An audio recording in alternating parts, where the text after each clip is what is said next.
Querido público, es nuestro deseo que a través de estos mensajes del connotado evangelista de renombre internacional, Reverendo Dr. Gerald Lee, usted llegue a conocer el verdadero significado de la providencia de Dios encerrada en el mensaje de la cruz.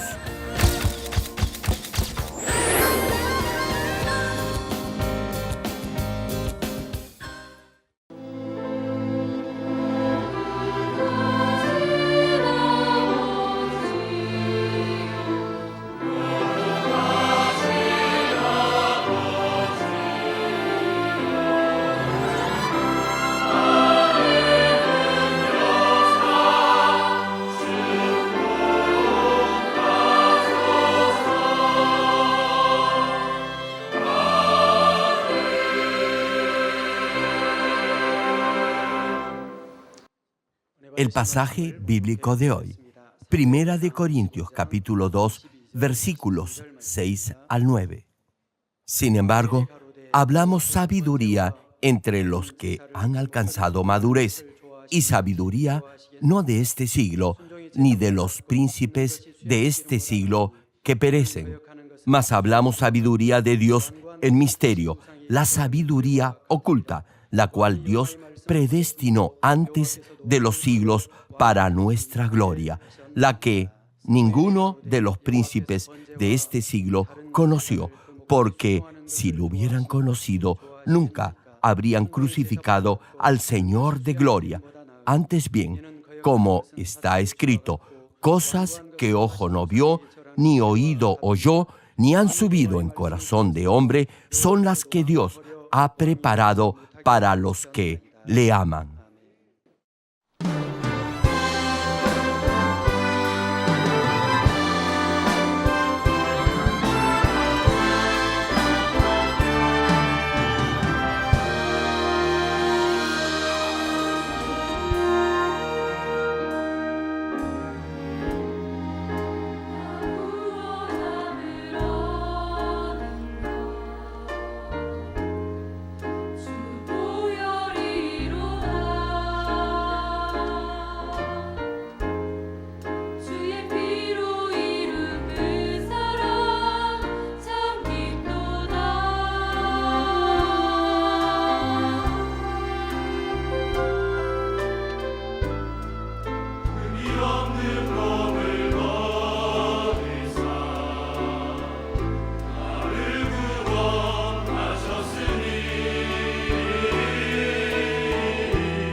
Amados hermanos en Cristo y estimado público, esta es la séptima prédica del mensaje de la cruz. Y prosiguiendo con la última enseñanza, continuaré compartiendo por qué Jesús es nuestro único Salvador. El contenido de este mensaje es muy importante y es el fundamento de nuestra salvación y también la base para vivir una vida cristiana en poder y en victoria. Por ejemplo, supongamos que tiene una naranja. Si solo se limita a pensar que es deliciosa únicamente porque otros se lo han dicho, no le será de ningún provecho. Solo cuando la coma podrá sentir su verdadero gusto y podrá aprovechar igualmente sus nutrientes. Sucede lo mismo con la fe. No podrá ser salvo tan solo aceptando en su mente que ha recibido la salvación al creer en el Señor Jesús. No podrá llevar una vida cristiana victoriosa únicamente diciendo que cree solo porque otros le han dicho que así lo haga. Deberá saber claramente por qué Jesucristo es su Salvador y por qué es salvo cuando cree en Él. Entonces podrá tener fe espiritual y el maligno no lo podrá tentar, y cuando comparte el Evangelio, sus palabras tendrán autoridad. Espero que a través de la prédica de hoy comprendan claramente por qué Jesús es nuestro único Salvador. Igualmente, que lo puedan grabar en su corazón y así puedan responder sin ninguna duda a todo aquel que les pregunte cómo y por qué Jesucristo es el único Salvador. Oro en el nombre del Señor para que la palabra de vida se grabe en sus corazones y así puedan transmitir esa vida a muchas almas más. Hermanos en Cristo, para que el hombre pecador pueda ser salvo, debe haber un Salvador que lo pueda redimir de sus pecados. Y para ser el Salvador, se debe reunir ciertas condiciones. Les dije que la primera condición del Salvador es que debía ser un hombre. De acuerdo a la ley de la redención de la tierra, solo un pariente de Adán, es decir, un ser humano, está calificado para redimir a la humanidad de sus pecados. Por eso, todos ustedes cumplen también con esa condición. Conforme a esta ley de la redención de la tierra, repito, solo un ser humano está calificado para redimir a la humanidad de sus pecados. La historia testifica que Jesús nació de una mujer y que cumple con esta primera condición. Pero veamos la segunda condición. Les manifesté que el Salvador no debía ser descendiente de Adán. Debido a que todos los descendientes de Adán son pecadores, no pueden redimir de su pecado a otros pecadores. Hasta ese punto les expliqué en la última prédica. Querido público, quizás se pregunte por qué todos los descendientes de Adán son pecadores. Les digo por qué. Porque desde que nacen, todos los descendientes de Adán heredan el pecado de Adán. Permítanme explicar un poco más esto. Cuando Dios creó a Adán y Eva, les dio la semilla de vida. En resumen, Dios hizo posible que el ser humano procreara una nueva vida al concebirla mediante la unión del espermatozoide del hombre y el óvulo de la mujer. La energía de vida de los padres está contenida en el espermatozoide y el óvulo. Ambos incluyen las características, personalidad y apariencia de los padres. Por eso, el niño que nace por esta unión se parece a sus padres en su rostro, forma del cuerpo, personalidad e incluso hábitos. Si los padres son altos, sus hijos también lo serán. Si los padres tienen mal genio, lo más probable es que los hijos también tengan ese mismo temperamento. Si los padres son tranquilos y obedientes, normalmente sus hijos serán apacibles y sumisos. En algunos casos, el padre fallece siendo su hijo muy joven. Sin embargo, conforme el niño crece, va mostrando en la forma de caminar y en ciertas costumbres y gustos el carácter del padre fallecido. Los niños se asemejan no solo a sus padres, sino también a sus abuelos. Y no solo eso, también las características de los ancestros se transmiten a sus descendientes y se manifiestan en las sucesivas generaciones. la tipología, hábitos y personalidad son transmitidos a los descendientes a través del espermatozoide y del óvulo de los padres. Desde luego, teniendo incluso los mismos padres, los niños heredan ciertas características más que otras. Hay ligeras diferencias, pero en principio todos ellos reciben la energía de vida de sus padres, y en estos genes está igualmente inmersa la naturaleza pecaminosa. Desde la caída del primer hombre, Adán, la naturaleza pecaminosa de los progenitores se transmite a sus descendientes. Este es el pecado original. En consecuencia, todos los descendientes de Adán son pecadores porque desde que nacen han heredado la naturaleza pecaminosa de Adán. Romanos capítulo 5, versículo 12, señala al respecto. Por tanto, como el pecado entró en el mundo por un hombre, este hombre es Adán. Continúa el pasaje. Y por el pecado la muerte, así la muerte pasó a todos los hombres por cuanto todos pecaron. Esto es, porque la paga del pecado es muerte. Este versículo nos dice que por el pecado de una persona, es decir, de Adán, la muerte pasó a todos los hombres. Si digo que todos los hombres nacen pecadores, algunos tal vez podrían preguntarse si eso incluye a los bebés recién nacidos que no han cometido todavía pecado alguno. No obstante, si los observan cuidadosamente, aún los bebés pequeñitos tienen alguna maldad en su interior. Aún antes del año de edad, podemos encontrar maldad en ellos. Por ejemplo, si los padres son de temperamento colérico, sus bebés se enojarán con gran facilidad. Si no se les alimenta rápidamente cuando tienen hambre, lloran de tal manera que aún sus rostros se ponen rojos de cólera. Se podrían casi ahogar con sus lágrimas. En este caso, aun cuando la madre les dé de lactar, ellos ni siquiera tratarán de hacerlo. Tan solo llorarán nerviosamente. Solo moverán su cabeza rechazando el pecho de su madre. Tratarán de decirle con esto que se ha demorado mucho para alimentarlo. Les pregunto, ¿quién enseñó a estos bebés recién nacidos que ni siquiera pueden hablar a enojarse? Nadie les ha enseñado esto, ni nadie ha sembrado esa maldad en ellos. Han nacido con esa naturaleza pecaminosa heredada de sus padres. Hermanos, yo soy del campo y en mi niñez estudiaba en Seúl y en las vacaciones regresaba a mi pueblo. Y me sorprendía porque cada vez veía más bebés.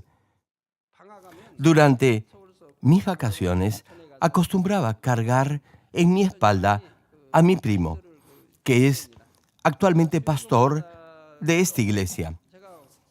Ahora bien, les cuento algo. Como mi mamá estaba trabajando en el campo, yo lo llevaba a mi primo para que su mamá lo alimentara y lo cuidara. Ahora, yo lo cargaba en la espalda, pero ¿saben algo? Muchas veces mi primo se orinó en mi espalda. Sí, me di cuenta que algunos bebés eran tranquilos. Aun cuando no se les daba la leche rápido, lloraban por un momento, pero luego la tomaban con una amplia sonrisa en sus rostros. Sin embargo, había otros bebés que hacían un tremendo berrinche. Se enojaban mucho. ¿Saben algo? Uno de ellos era este pastor, es decir, mi primo. La pregunta es, ¿quién plantó esa cólera en estos bebés recién nacidos? Nadie les enseñó ni puso maldad en ellos. Nacieron con esa naturaleza pecaminosa de sus padres. Les doy otro ejemplo. ¿Qué sucedería si una madre abraza y muestra amor hacia otro bebé enfrente de su propio hijo? A la mayoría de los bebés no les agradaría y tratarían de separar al otro bebé de su mamá. Se preguntaría por qué su mamá está abrazando a otro bebé. En el campo, una mamá puede alimentar a otro bebé sin ningún problema. En estos casos, los bebés no pueden soportarlo. Se acercan y tratan de empujar al otro bebé para que su mamá no le dé más de lactar. Se sienten heridos y en su mente se preguntan por qué hay otro bebé en el pecho de su mamá tomando su leche. Si el bebé no puede separar al otro niño de su mamá, se enojará y en algunos casos podría llegar hasta golpearla. Y si esto no funciona, estallará en llanto. Ahora bien, si el bebé no tuviera maldad, sino solo tuviera bondad en su corazón, no reaccionaría de esta manera. El hacer el bien y compartir lo que es de uno es bueno. De ese modo, si otro bebé comparte la leche de su mamá, debería sentirse feliz en vez de disgustarse por ello. La razón por la que esto le disgusta es porque tiene envidia, celos y codicia que le dicen que solo él debe tomar la leche de su mamá. Tal vez se pregunte, ¿quién puso esos malos sentimientos de celos, envidia, codicia e ira en el niño? Nadie los puso en el niño, sino que el bebé nació con esa naturaleza pecaminosa que heredó de Adán. Por eso, David dice en el Salmo 51, versículo 5, lo siguiente: He aquí, en maldad he sido formado y en pecado me concibió mi madre. Sí, hermano, de la misma forma, todos los hombres son descendientes de Adán y nacen con el pecado original, por lo cual ningún ser humano puede llegar a ser el Salvador. Incluso algunas enfermedades son hereditarias. Tan solo piensen en esto. En una semilla de vida tan pequeña, los genes, el espermatozoide y el óvulo, que son microscópicos y no son visibles al ojo humano, están contenidas la personalidad, el carácter, el aspecto físico, los hábitos, etcétera, de cada uno. Aún algunas enfermedades están contenidas en esas semillas tan pequeñas que ni siquiera son normalmente visibles. Son heredadas. Por eso un niño tiene las mismas marcas de nacimiento o el mismo lunar o protuberancia en el mismo lugar que su padre. Es algo realmente sorprendente. Todo está contenido en esa pequeña semilla y cuando el niño crece tendrá las mismas marcas de nacimiento en el mismo lugar que sus padres. Ahora bien, si los padres tienen algún defecto en la boca, el niño también lo tendrá. Reitero, solo uno, Jesús, es hombre y no es descendiente de Adán. La pregunta es, ¿cómo es que Jesús no desciende de Adán? Hermanos, Jesús en su genealogía humana es descendiente de David y sus padres fueron José y María. Sin embargo, la última parte de Mateo capítulo 1, versículo 20 dice, porque lo que en ella es engendrado del Espíritu Santo es. Es decir, Jesús no fue concebido por la unión de un espermatozoide y un óvulo, sino por el Espíritu Santo. Y Mateo capítulo 1, versículo 23, profetiza, he aquí una virgen concebirá. Hermano, si una mujer desposada, es decir, casada, hubiera concebido del Espíritu Santo, la gente hubiera pensado que no era obra del Espíritu Santo, sino producto de la unión natural entre un hombre y una mujer. Prosigue el pasaje, y dará a luz un hijo, y llamarás su nombre Emmanuel. Hermano, la razón por la cual el hombre nace con el pecado original es que hereda la naturaleza pecaminosa de sus padres a través del espermatozoide y del óvulo.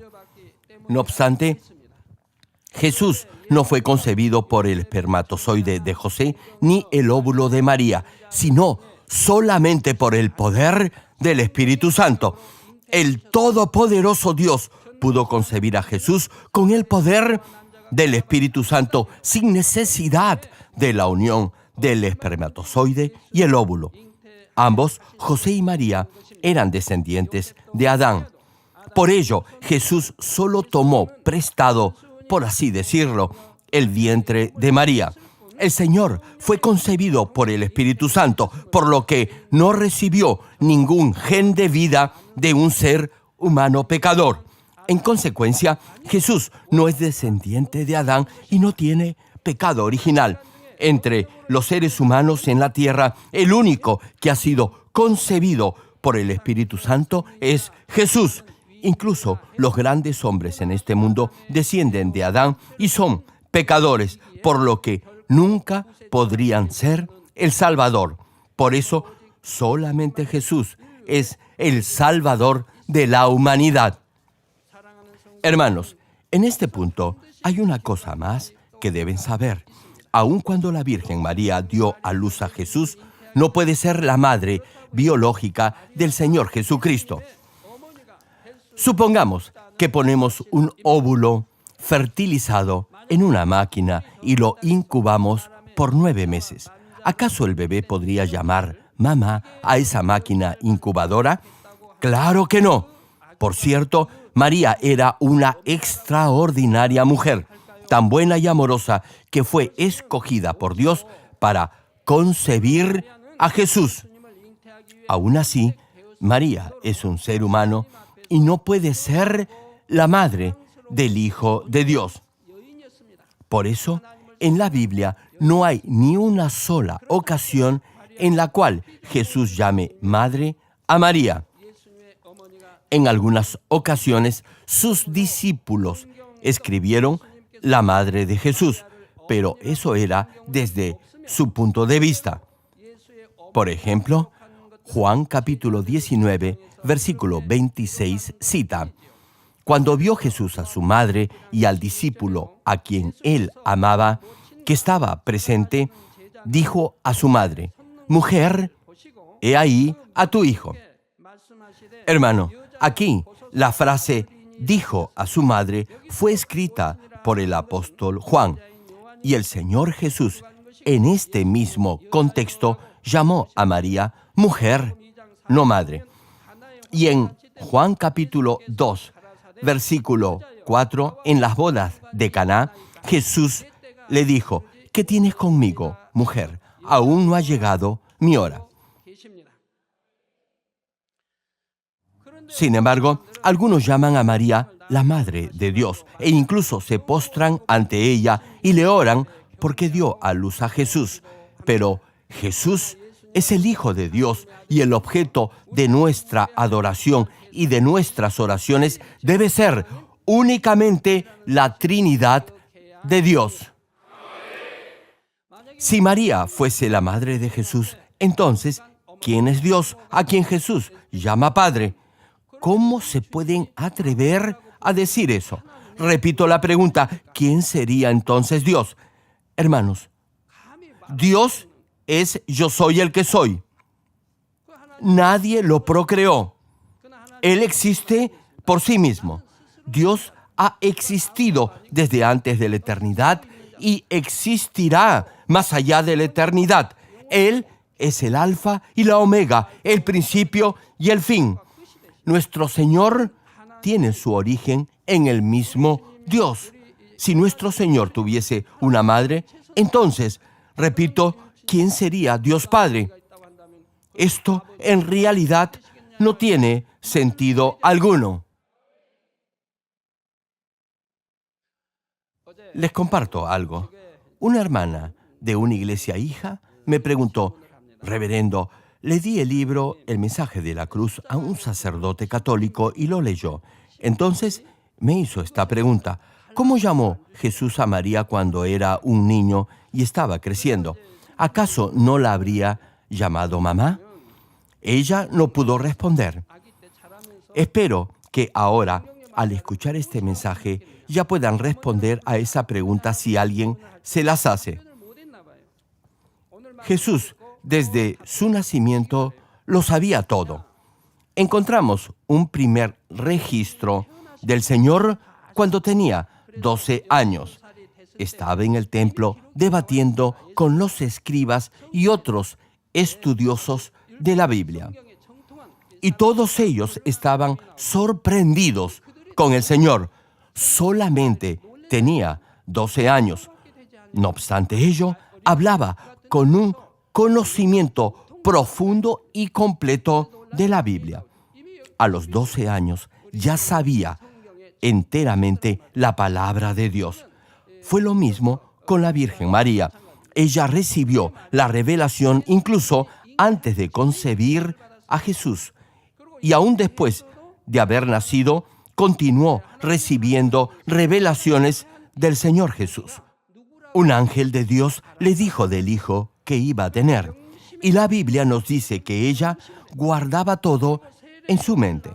También Dios le reveló el bebé que iba a tener la madre de Juan el Bautista.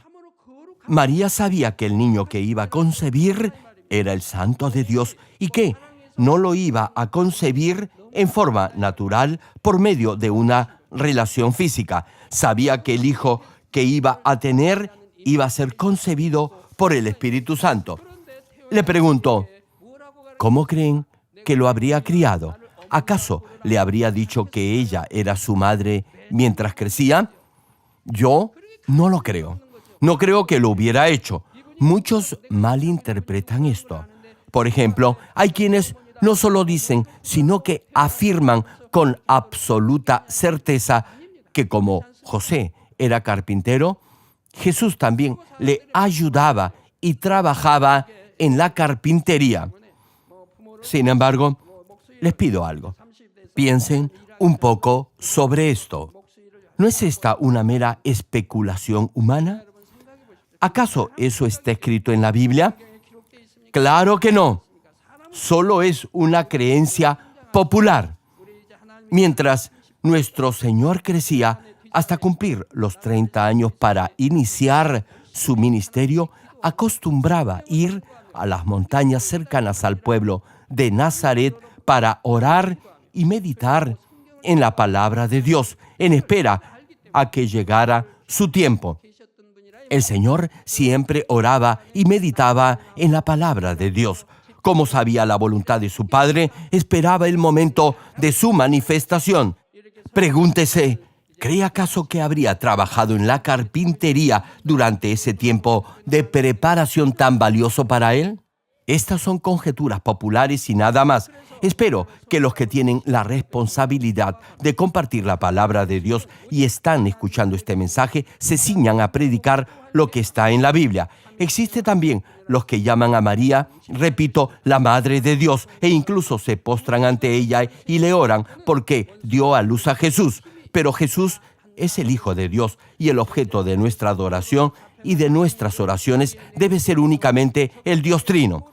Amados hermanos, la tercera condición para el Salvador es que debe tener el suficiente poder para derrotar al diablo y a Satanás. Si desea rescatar a los prisioneros de guerra, debe tener la fuerza suficiente para quitárselos al enemigo. Espiritualmente, para salvar a aquellos que pertenecen al diablo, debemos tener la fuerza necesaria para vencerlo y rescatar esas almas. No obstante, aún los hombres más fuertes físicamente no pueden derrotar al diablo. Aquí, el poder para vencer al enemigo no es el poder físico, sino el poder espiritual. El poder en el reino espiritual viene por no tener pecado, es decir, por haber alcanzado la santidad.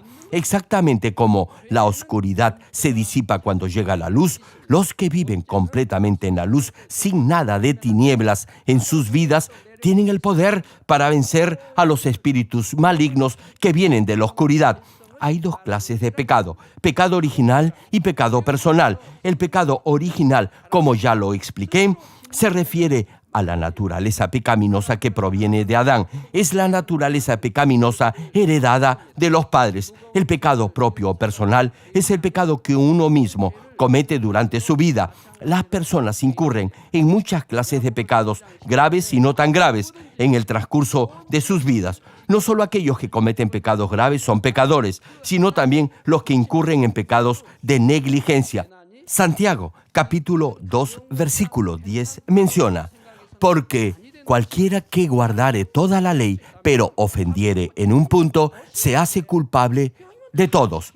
Hermano, no debe pensar que hay pecados que no son importantes. Si puede obedecer en lo que es importante, podrá fácilmente hacerlo en lo menos importante. Así podrá obedecer en todo.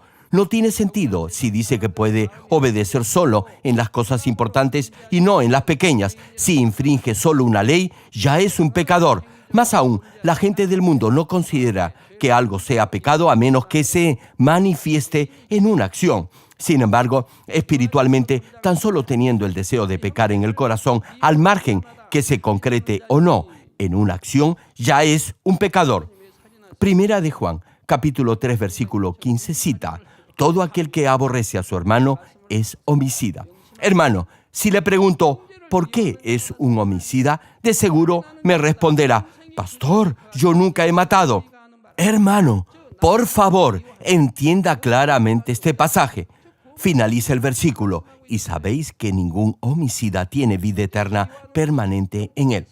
Hermano, escuche bien esto. Si odia a su hermano, no tiene vida eterna en usted. Significa que no es salvo. Odiar a su hermano es como matarlo espiritualmente. Por eso, el homicida no tiene vida eterna en él. Esto es, no recibirá salvación. Si tan solo odia a su hermano en su corazón, usted es un pecador tan pecador como aquel que asesina a su hermano en un arranque de ira. El mandamiento de nuestro Dios y del Señor es que amemos incluso a nuestros enemigos. Igualmente, Mateo capítulo 5, versículo 28 señala: pero yo os digo que cualquiera que mire a una mujer para codiciarla, ya adulteró con ella en su corazón.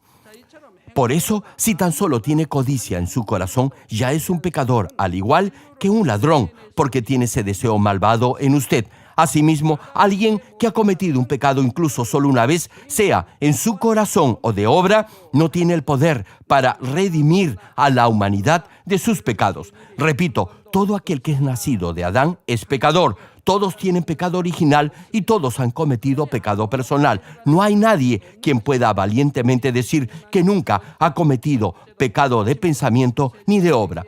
En consecuencia, nadie está calificado para ser el Salvador. Solamente Jesús no tiene pecado original ni pecado personal, por lo que cumple con esta condición para ser el Salvador. Jesús no es descendiente de Adán, por lo tanto no tiene pecado original. Tampoco cometió ningún pecado porque guardó completamente toda la ley de Dios desde su nacimiento hasta su crucifixión. Desde que fue circuncidado al 8º día, nunca hizo algo que no fuera bueno. Por eso, Hebreos capítulo 7, versículo 26, dice, refiriéndose a Jesús: porque tal sumo sacerdote nos convenía, santo, inocente, sin mancha, apartado de los pecadores y hecho más sublime que los cielos. Y Primera de Pedro capítulo 2, versículo 22, añade: el cual no hizo pecado, ni se halló engaño en su boca. Hermano, solo Jesús es santo y no tiene maldad, y es el único que no ha pecado. Debido a que Jesús no tuvo pecado, tenía el poder para salvar a la humanidad del diablo y de Satanás, ya que no estaba a la maldición de la ley que establece que la paga del pecado es la muerte. Por eso, aun cuando murió en la cruz, pudo derrotar la autoridad de la muerte y resucitar. Hermanos y hermanas en Cristo, como el Señor Jesús no tuvo pecado, pudo derrotar la autoridad de la muerte, salvar a los pecadores y tener potestad sobre todas las cosas. Es decir, tuvo autoridad no solo sobre el diablo y Satanás, sino también sobre toda enfermedad, germen, microbio y dolencia. Cuando aquellos que estaban sufriendo de espíritus malignos venían a Jesús, Él les ordenaba salir. Entonces, el espíritu inmundo salía en obediencia a la palabra del Señor. En el momento en que Jesús lo ordenaba, toda enfermedad y germen desaparecía. Los ciegos, sordos, mudos y cojos sanaban al mandato del Señor. No obstante, esto no quiere decir que Jesús sanaba a todos. Lo hacía con los que tenían fe y si dejaban de pecar. ¿Recuerdan lo que el Señor le dijo al paralítico que fue traído por sus amigos para que lo sanara? Le dijo: tus pecados te son perdonados. Entonces el paralítico tomó su lecho y regresó caminando. Fue sanado cuando sus pecados le fueron perdonados. Y así fue con muchos otros. Hermanos, ustedes saben que el pecado los separa de Dios y por eso Él no podrá responder a sus peticiones. Dios sanará a los que en verdad se arrepienten. Ustedes han oído infinidad de testimonios de este tipo. En el tiempo de Jesús también había muchos ciegos. Asimismo, había muchos cojos y mudos. Sin embargo, nuestro Señor no sanó a todos ellos. La Biblia, en el capítulo 9 del Evangelio de Juan, nos relata cómo el Señor sanó a un ciego de nacimiento. Este ciego tenía un corazón bueno, recto y veraz. No había engaño en él. La palabra nos dice del buen corazón que tenía. Incluso se le amenazó, es decir, lo podían muy bien haber matado si admitía que llegó a ver gracias a Jesús. Sus padres, temerosos, no quisieron confesar que Jesús lo había sanado. Tan solo dijeron que le preguntaran directamente a su hijo. No obstante, este hombre valientemente respondió, confesó que Jesús lo había sanado. Respondió valerosamente aún ante las amenazas de los sacerdotes judíos. Como tenía esta clase de corazón íntegro, nuestro Señor lo sanó y así pudo ver. Lo mismo sucede con los endemoniados.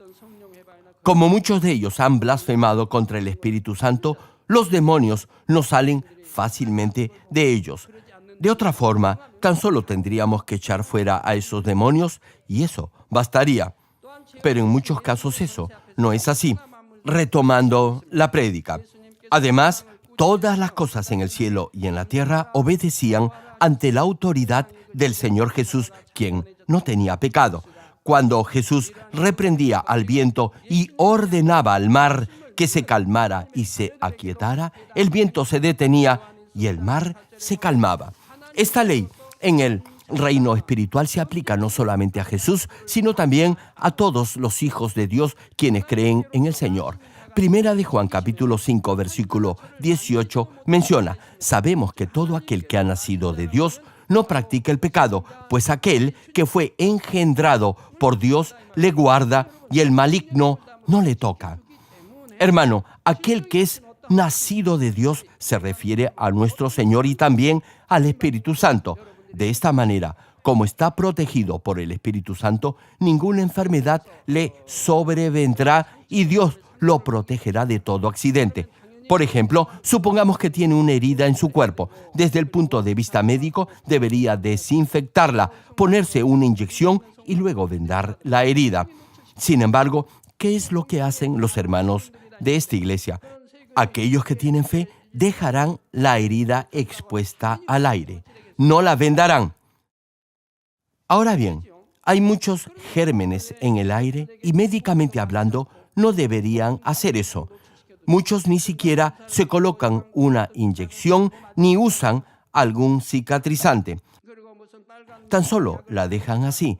A pesar de ello, la herida sana y se cierra limpiamente. ¿Saben por qué? Porque el Espíritu Santo los protege. ¿Cuántos dicen amén? Hermano, hermana, usted es hijo de Dios y yo siempre oro para que Dios lo proteja. Por eso, los gérmenes del aire no lo pueden tocar. Ustedes han visto esto muchas veces. Por eso, dice el pasaje, pues aquel que fue engendrado por Dios le guarda y el maligno no le toca. Es decir, los hijos de Dios están protegidos por aquel que es nacido de Dios, es decir, por el Señor, por lo que el diablo y Satanás no podrán dañarlos. No obstante, deben vivir de acuerdo a la palabra y no practicar el pecado para que los espíritus malignos no lo toquen. No importa que proclame a los cuatro vientos que cree en Dios y que es cristiano, ni los muchos títulos que tenga en la iglesia. No tendrá autoridad espiritual si aún vive en el pecado. Incluso si ora en el nombre de Jesucristo para echar fuera demonios, las aflicciones y las pruebas no lo dejarán. Exactamente como los insectos se juntan alrededor de un estanque de agua sucia, el diablo continuará obrando y haciendo su vida difícil. Sin embargo, incluso un niño pequeño, si ama a Dios y vive conforme a su palabra, podrá tener cierto nivel de poder espiritual. Hermano, si realmente vive en la verdad y llega a santificar su corazón, lo demostrará en su vida diaria. Y cuando ore por otros, el poder de Dios se manifestará. Yo mismo he experimentado esto infinidad de veces. Antes de creer en Dios, no solamente yo, sino también mis hijas, constantemente padecíamos de enfermedades, por lo que teníamos que gastar mucho dinero en medicinas. Sin embargo, desde que acepté al Señor hasta hoy, siempre he vivido por la palabra de Dios y ninguna enfermedad ha tocado a mi familia ni a mí. Repito, desde que aceptamos al Señor, ningún miembro de mi familia ha ido a un hospital ni ha tomado medicina alguna. Jamás me han colocado una inyección ni nada parecido. Y es lo mismo con mis hijas. Aún antes que fuera ministro, oraba por mis hijas cuando ellas se enfermaban. Entonces Dios las sanaba. Ahora bien, en este punto quiero ser claro. Con esto no estoy prohibiendo que vayan al hospital ni que dejen de tomar medicinas. Cada uno obra de acuerdo a su propio nivel de fe. Por favor, no me malentiendan. Volviendo al tema, también en el caso de los que son poseídos por demonios, ellos reconocen a los que tienen poder espiritual. Se ha dado el caso que apenas me acerco a ellos, tiemblan de temor y se calman.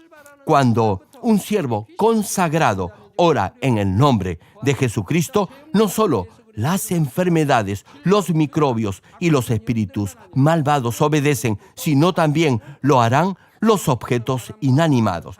Exactamente como el Señor calmó el viento y el mar, orando en el nombre de Jesucristo, se podrán ver señales y prodigios. O si ora por aquellos que están intoxicados por el monóxido de carbono, ese gas inanimado y venenoso obedecerá la orden y saldrá del cuerpo de la persona.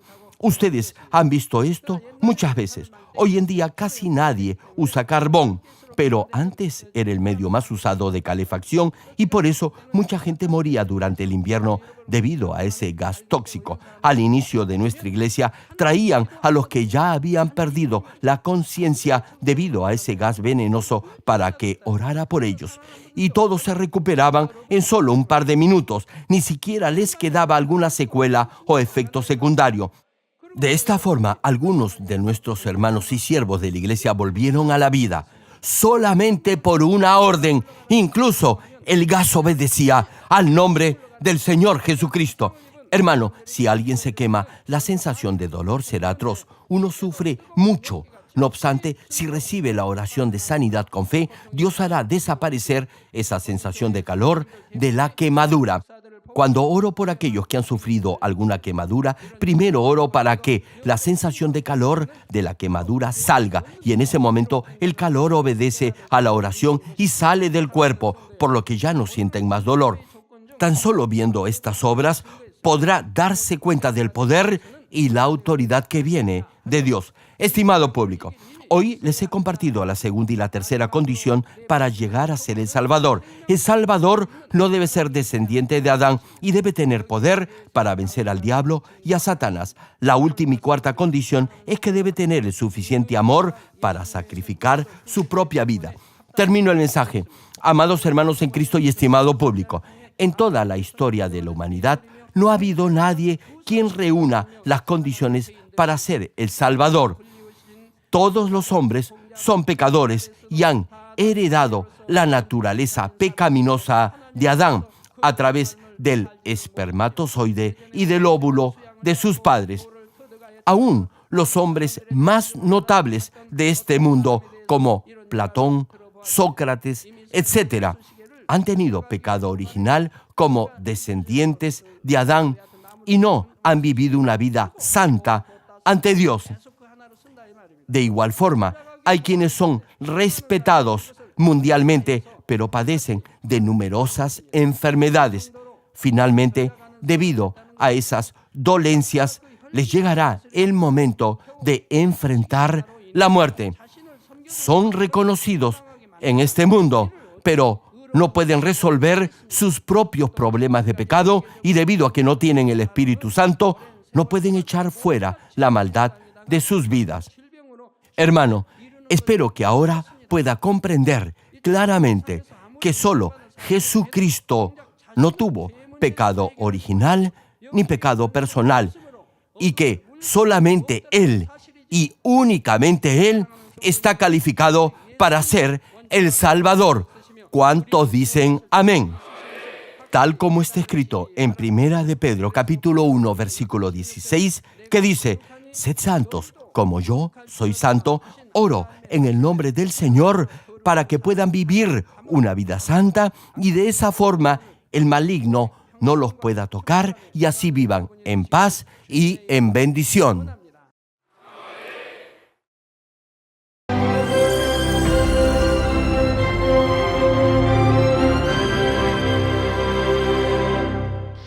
Aleluya, Dios Todopoderoso de amor, pon tu mano sobre todos los hermanos y hermanas y sobre todos los miembros de nuestras iglesias en el mundo entero que están recibiendo con fe esta oración que trasciende el tiempo y el espacio a través del satélite, la televisión, el internet o que le están escuchando por radio o por cintas de audio en todo el mundo.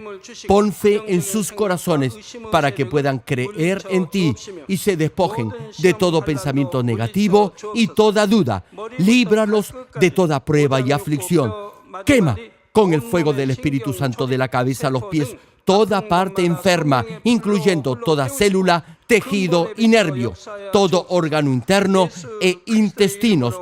Que la luz de tu Espíritu venga sobre ellos. En el nombre de Jesucristo, ordeno al diablo y a Satanás, a todo tipo de enfermedad, germen y dolencia, fuera. Quema con el fuego del Espíritu Santo toda enfermedad incurable y toda dolencia crónica. Que toda enfermedad contagiosa, resfriado y fiebre desaparezca. Protégelos de cualquier tipo de microbio, virus y bacteria. Sánalos de todo tipo de cáncer, incluyendo cáncer al estómago, al pulmón, al hígado, cáncer de mama, cáncer al útero, al intestino y toda otra enfermedad como el SIDA, leucemia, apoplejía cerebral, presión arterial alta y baja, enfermedades cardiovasculares y pulmonares, diabetes, enfermedades propias de la mujer, enfermedad a la tiroides y toda clase de inflamación. Quema con el fuego del Espíritu Santo toda polio, derrame cerebral, artritis y hernia. Que todo tipo de dolor de espalda, de cabeza y toda clase de neuralgia desaparezca. Líbralos de toda epilepsia, autismo, depresión, neurosis y enfermedades mentales y de toda clase de parálisis. Que los cojos y tullidos se levanten y caminen. Restaura la vista y el oído. Que los ciegos abran sus ojos, los sordos vuelvan a oír y que los mudos empiecen a hablar. Líbralos de todo tipo de accidente. Restaura los huesos rotos. Sana toda quemadura. Líbralos de toda adicción a las drogas. Regenera los nervios, tejidos y células muertas. Revive a los muertos. Bendice a los que no pueden tener hijos. En el nombre del Señor Jesucristo, ordeno al diablo y a Satanás, al príncipe de la potestad del aire y a toda fuerza del mal, fuera. Todo espíritu maligno, inmundo, de engaño, espíritu de mentira, espíritu de división, de tentación y todo otro espíritu de iniquidad, fuera. Ato a toda fuerza de la oscuridad y de maldad y que la luz de tu espíritu descienda sobre ellos.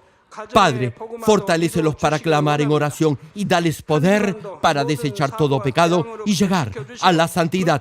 Que tengan salud, que sus almas prosperen y que sus familias sean evangelizadas y vengan al Señor.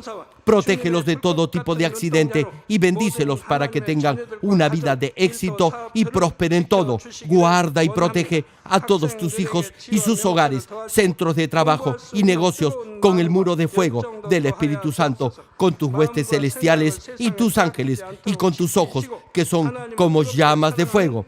Da a los estudiantes sabiduría y perseverancia y pone en sus corazones el anhelo de estudiar y progresar. Guarda sus corazones y pensamientos de todo lo mundano y siembra en ellos un ferviente amor por el Señor. Dios, bendice a tus hijos y que todo lo que hagan sea para gloria tuya. Gracias, Padre, por haber escuchado nuestra oración. Toda la gloria sea para ti.